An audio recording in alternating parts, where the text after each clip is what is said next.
So last week I did the week of Final Destination where I reviewed every movie in the franchise one by one leading up to Bloodlines, and I said that afterwards, after seeing the new movie, I would kind of reassess my ranking of the films and give you guys kind of an epilogue video where I rank the Final Destination franchise from least favorite to most favorite. And of course, this is not an objective list. This is just my personal opinion and my personal favorites. So go ahead and put your list and ranking of the Final Destination movies down below. And the funny thing about this franchise is because every movie essentially deals with a completely different scenario and completely different set of main characters, everybody has their own specific favorites for specific reasons, whether it was the first Final Destination movie that you ever saw, or if you just happen to like that particular cast of characters over the others, or if you just like the kill scenes in this movie over that movie. There's a lot of different reasons to put any movie at your top, and I think every movie besides one,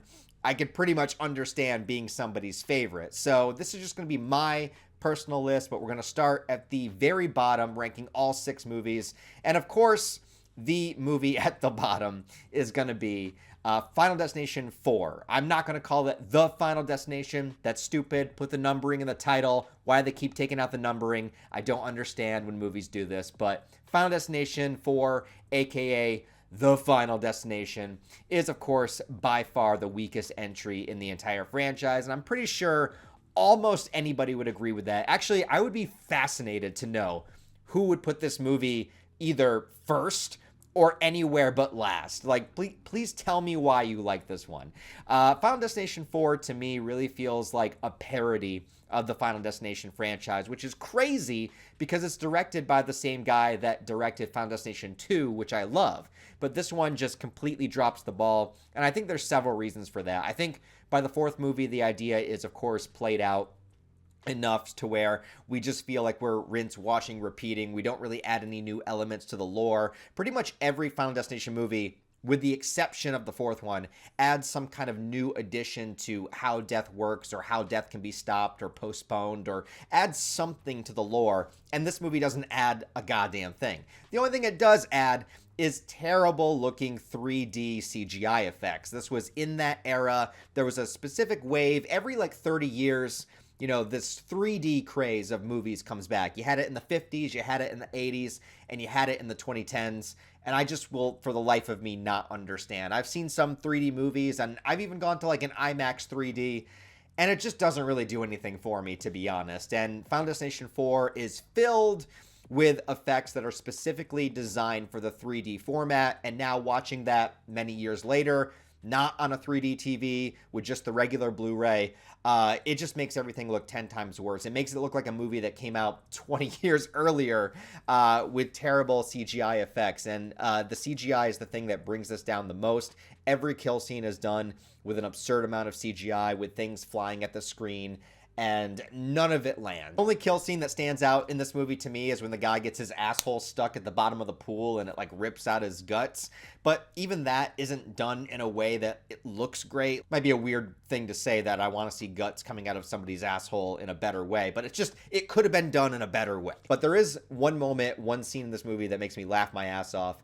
And there's a guy that tries to take his own life, and they come in to try to rescue him, and they're like, "What are you doing?" And he's like hanging from a noose, and he's like lets himself down. He's just like, "Man, I've been trying to kill myself all day. It's not working."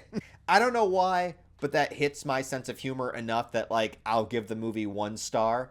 But besides that, it's the worst Final Destination movie by far. After that, it gets a little bit difficult, but I think at my number 5 spot, I'm actually going to put Final Destination 5. And I don't hate this movie. I think this movie was actually way better than I expected it to be, specifically because it's the 5th movie in the franchise and it follows the worst Final Destination movie. But they add enough elements in here that I think are really interesting. For instance, they add the idea that if death is coming for you and you kill somebody else, that is a loophole to where you will get the remaining years that that person has. And they have a character that I think it could have been done better, but I like the idea of this character wrestling with this idea. Do I kill somebody in order to prolong my own death? Like, am I willing to take another life to save my life? Somebody undeserving, you know what I mean? I mean, I guess you could choose any victim, but the person that he chooses is essentially innocent. And so it adds another element, and it has the final act of the movie actually have a killer to deal with, minus just dealing with the concept of death itself. I also think that the opening sequence on the bridge is done pretty well. There's a lot of CGI, but it looks way better than the previous movie. It's a legitimate fear, having to cross a bridge that's over a large body of water and the bridge collapsing. And there's a lot of great moments in that I think are good. Like one guy gets covered with oil from another truck and burns up. And there's a girl that loses her glasses and can't see trying to traverse this bridge. So all that stuff is good. This has maybe, arguably, my top favorite kill, or at least top 3 favorite kills of the franchise, where that same girl goes to get LASIK eye surgery, because I have terrible vision. I always thought about getting LASIK surgery, but when I see this scene, it just like disturbs me to the point where her eye is clamped open, Clockwork Orange style, and the laser is going in. I don't know, man. Like I still might try it someday, but I'll be thinking about this scene. And of course, this has the twist ending that everyone always talks about, and that's the thing about this movie, is that like the main thing that people talk about is the ending. And the ending is like the final 5 minutes, where it takes the 2 remaining characters and they get on a flight to Paris, and lo and behold, this happens to be Flight 180, the same plane from the original film that our original characters got off of before it exploded in the first Final Destination. So it kind of wraps everything together. It was a surprise prequel. You know, it took place in the early 2000s, even though it came out in 2011. And when you rewatch the movie, you can kind of see like nobody has smartphones, and it's like, it's just far enough it's like 10, 11 years in the past. So it's like not far enough for you to really notice that it's in the past. But then when you think about it, it's like, yeah, it really is. And that's the thing everyone remembers. And it's a great ending. And if it was the final Destination movie, it would have been a great way to end the series, because it does kind of bring everything full circle. Okay, so after that, I think this is the part where people are going to disagree and get mad at me, because at my number 4 spot, I'm going to put Final Destination 3. And I know that a lot of people consider this to be their favorite Final Destination movie. And here's the thing. All the rest of these movies are really good. I like all of these movies, right? And Final Destination 3, I think, at least for all the positives I can get it, I think I can say that it arguably has the best main character as far as Mary Elizabeth Winstead having the vision. She is the character, other than Devon Sawa in the first movie, that I really believe the most. Like when she starts freaking out and having the panic on the roller coaster and crying and stuff and saying that the roller coaster is gonna, go off the rails and kill everybody. Like I believe her, right? And so she's just such a good actress that she gives you that sense of sympathy. You want to go on the adventure with her. And the roller coaster kill, of course, is great. I mean, it does have a lot of CGI once again, but a lot of practical effects too. And it's a legitimate fear that a lot of people have. There's only a few things about this movie that I don't really care for. One is the lack of Tony Todd, unfortunately. And also a few of the kills, I just don't think they're quite as up to par as some of the other kills of the next 3 movies. But I do think they're still really good. I do really enjoy this movie, and I like the second vision at the end of the film with the train. That was unexpected at the time, to have 2 visions in one movie. It's really good. I just happen to like the next 3 better. So I'm not saying anything negative about Final Destination 3. It's just in terms of personal preference and personal favorites, I like the next 3 a little bit more. And at my number 3, this one surprised me. It really, really did. And maybe after a few years of reflection, I'll reassess. But right now, honestly, Final Destination Bloodlines, the new movie, is my number 3. I did not expect this. I thought, okay, going into this movie, I was hoping that it would be better than Final Destination 4. Like, just give me that. Be better than 4. I thought maybe it would be on par with 5. In my opinion. I was a little bit nervous about the directors of the film, because they made Leprechaun Origins, which is the only movie I've seen from them, which I did not like, but I gotta say, they delivered with this one. They delivered, and they understood the assignment. It was a great return to form. It added new additions to the lore. It was a fantastic send-off for Tony Todd, the actor who has passed away in real life. Rest in peace. His final scene, although in the movie it's not specifically played up for like a big emotional moment, it is very emotional. And knowing the that the actor has passed away in real life, it hits a little bit harder. And all the characters in the movie are actually pretty entertaining. They're pretty great, way better, I think, than the characters in 4 and 5.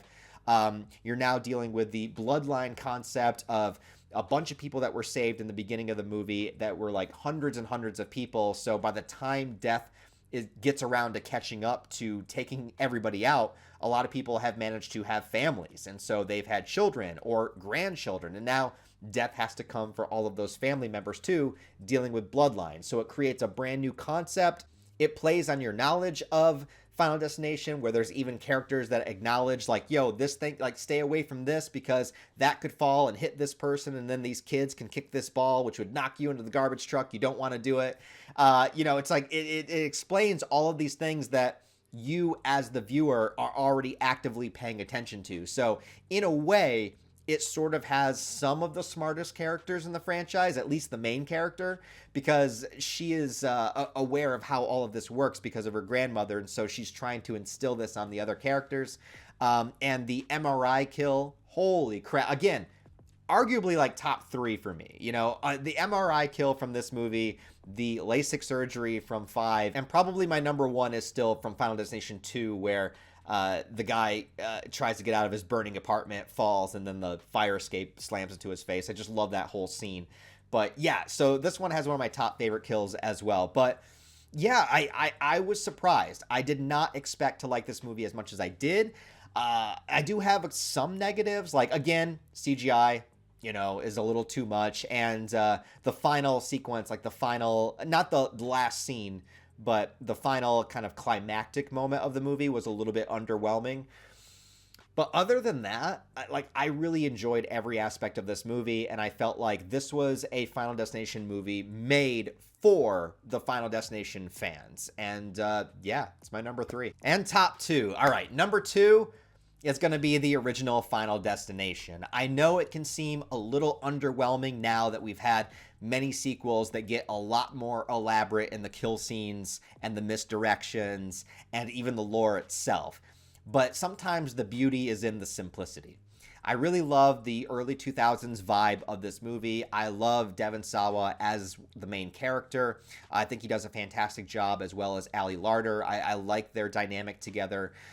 Sean William Scott is in here, and I love the feeling that this movie gives me. And it introduces this concept in a very serious way. This is a legitimate horror film or suspense thriller, whatever you want to call it. I think that lends itself to my enjoyment of this movie because I remember being a lot younger when I first watched it, and I took the movie seriously when I was young, Yeah, I mean, I do, once again, I think this movie kind of loses steam in the final act. I think, the final big sequence at Clear's house isn't that great.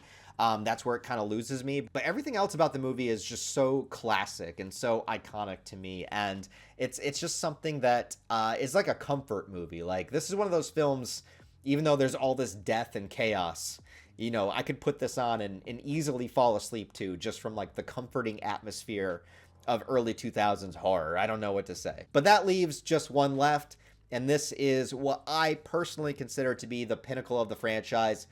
Has yet to be topped, in my opinion, and that is Final Destination 2. I love this movie to death.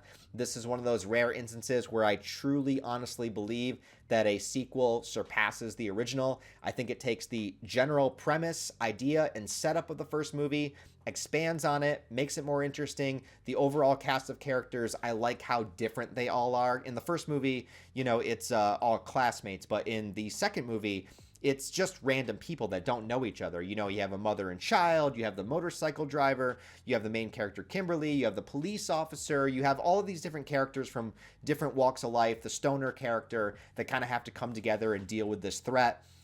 It brings back Ali Larter from the first movie. Pretty much every movie ends with the entire cast being killed, which is, sometimes a fun twist ending, but I like Clear coming back. I like having a character from a previous movie to kind of, be the more seasoned, more veteran character amongst the others that are dealing with it for the first time. I love the kill scenes here. I love the explosion of the fence cutting the stoner in half. Like I said, I think my favorite kill scene is the guy that won the lottery that falls out of his apartment. Not necessarily for the final moment of the kill where the fire escape falls into his face.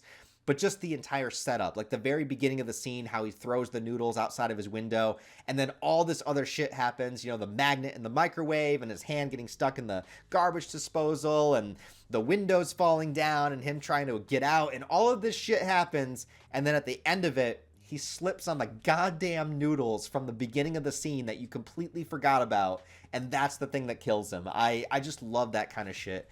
And of course, to me, there is no question, Final Destination 2 has the best opening kill scene of all of these movies. That highway pile-up kill scene is insane. The log trucks that nobody will ever drive behind. By the way, I found myself right behind a log truck like the day after I reviewed Final Destination 2. Bro, no, I got off the highway and took the back roads. I was not taking any chances that day. But it is terrifying, and I have massive driving anxiety as it is, especially when I'm on a highway with many lanes of traffic. So to me, just again, personal list, personal sensibilities, my biggest fear out of all the opening kills between an airplane, the highway, a roller coaster, a race car track, a bridge, or a big space needle tower. Out of all of those, for me, my biggest fear is having a car accident. And so Final Destination 2 plays into my big fear. And so all of those things combined, good cast, good kills, best opening sequence, bringing Ali Larter back, everything in Final Destination 2. Also, when I first watched it, I was very young, very impressionable. It was one of those kind of like earlier horror movies that I saw. Forever will be the GOAT, in my opinion. Final Destination 2 is the best. But anyways, guys, there you go. That is my epilogue to the Final Destination review series, and that is my new ranking of all the films as of 2025. Who knows, in 10 years, I might rewatch them and be like, oh my God, part 4 is the best. I hope not. But anyways, guys, let me know your ranking down below the Final Destination series. Thanks as always for watching. For anybody that likes the retrospective videos, I have started work on the Scream retrospective. I have no idea when it will be done, but my goal is sometime this summer, probably July, August, I don't know. So keep your eyes open for that. If you want to see progress of that video or just generally support the channel, sign up to my Patreon. Even $1 a month, it goes a long way, and I'll be uploading the progress of that video on there, and it's just a good way to help out the channel. But anyways, guys, thanks for watching. I appreciate you. I'll talk to you next time.